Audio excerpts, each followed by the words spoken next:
Imagine being forced to push a massive boulder up a mountain every single day. You struggle, you sweat, and you finally reach the top. Then, just as you think it's over, the boulder rolls back down. So you walk after it and push it again, and again, and again, forever. At first, this sounds like one of the cruelest punishments imaginable, and that is exactly how the ancient Greek story of Sisyphus is usually remembered. But there is a strange question hidden inside this myth. Is Sisyphus actually being tortured? Because torture usually means something more than simply doing something unpleasant. It involves suffering deliberately imposed on someone. And the story of Sisyphus may be much more complicated than that. To understand why, we have to go back thousands of years to a world where the gods could punish humans for challenging their authority.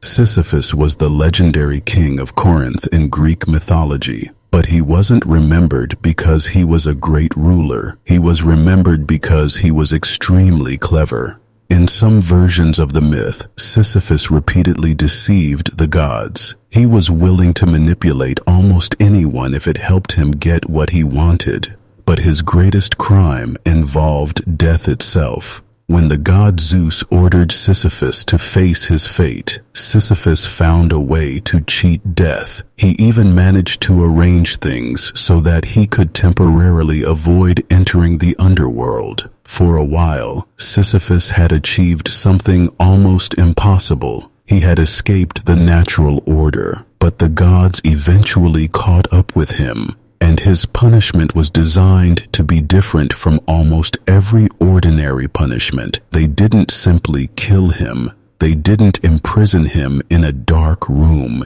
Instead, they gave him a task, a gigantic boulder, one mountain, and an eternity. His job was to push the boulder toward the summit.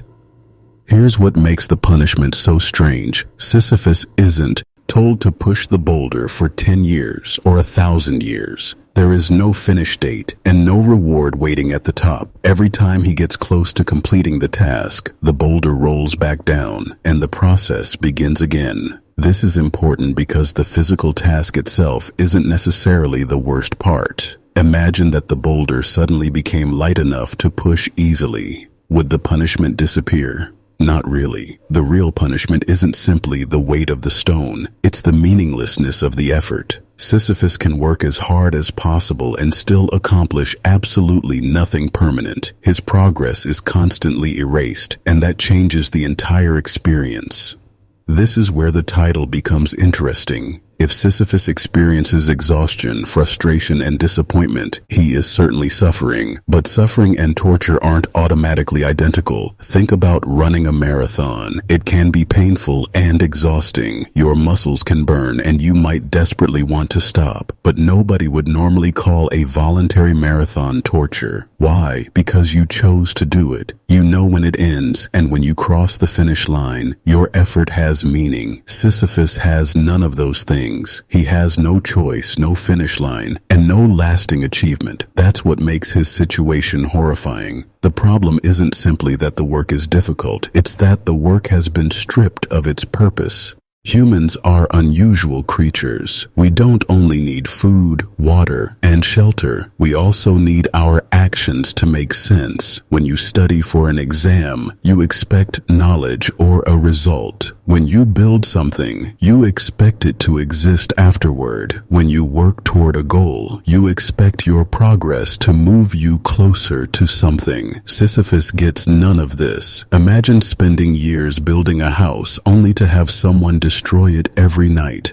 Then imagine being ordered to build it again the next morning. Eventually, the question wouldn't simply be, why is this so difficult? It would become, why am I doing this at all? That question is at the heart of the Sisyphus myth. The gods didn't just give him hard work, they gave him work without an achievable purpose.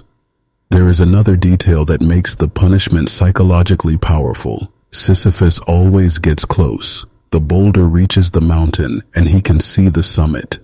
For a brief moment, completion seems possible, and then everything collapses. That repeated cycle creates something humans understand very well: hope, effort, expectation, failure, and repeat. If Sisyphus knew from the beginning that the boulder would never move at all, the experience would be different. But the boulder actually moves. He actually makes progress. That temporary progress makes the next failure more meaningful. Every climb creates the possibility that this time might be different, and every return to the bottom destroys that possibility. Thousands of years later, people still recognize themselves in Sisyphus, not because most people are pushing giant rocks up mountains, but because humans sometimes experience their own lives as endless cycles. Wake up, work, eat, sleep, and repeat. Bills return, problems return, and responsibilities return. Sometimes after completing one challenge, another immediately appears. That's why Sisyphus became much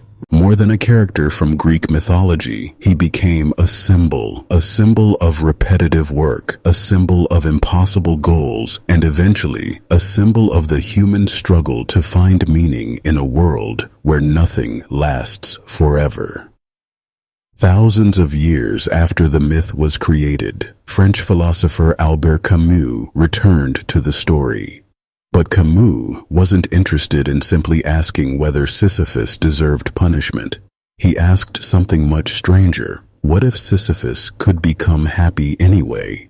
That completely changes the story. Camus imagined Sisyphus becoming aware of his situation. He knows the boulder will fall. He knows he must push it again. And he knows the cycle will never end. Yet Camus suggested that Sisyphus could still possess something the gods couldn't completely take away: his awareness and his attitude toward his existence. The punishment controls his circumstances, but perhaps it cannot completely control what the experience means to him. And that idea transformed Sisyphus from a symbol of hopeless punishment into a symbol of human resilience.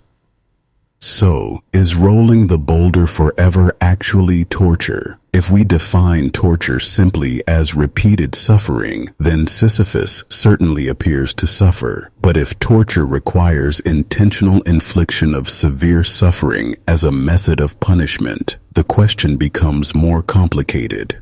The myth doesn't focus on spectacular physical violence. It focuses on something quieter: endless repetition, futility, loss of control, and the destruction of purpose. That's arguably what makes the punishment so memorable. The gods didn't need to constantly hurt Sisyphus. They only needed to make sure that his effort could never become an accomplishment. The boulder becomes a psychological weapon, not because it crushes him, but because it always comes back. And maybe that's why the story of Sisyphus has survived for so long. Because somewhere in human life, there is always another mountain, another problem, another responsibility, another boulder waiting at the bottom. The difference is that most of us aren't truly trapped. We can change direction. We can choose different goals. We can decide what our effort means. Sisyphus doesn't have that freedom. His punishment is eternal. But the myth leaves us with a strange question. If you knew that your struggle would never completely end, would that make your life meaningless? Or would you decide that the meaning comes from the journey itself? Perhaps the cruelest part of Sisyphus's punishment wasn't pushing the boulder. It was being forced to believe that pushing it could never mean anything. And maybe that's the real lesson hidden inside this ancient myth. A difficult life isn't necessarily meaningless. Sometimes what matters isn't whether the boulder reaches the top. It's why you choose to keep pushing,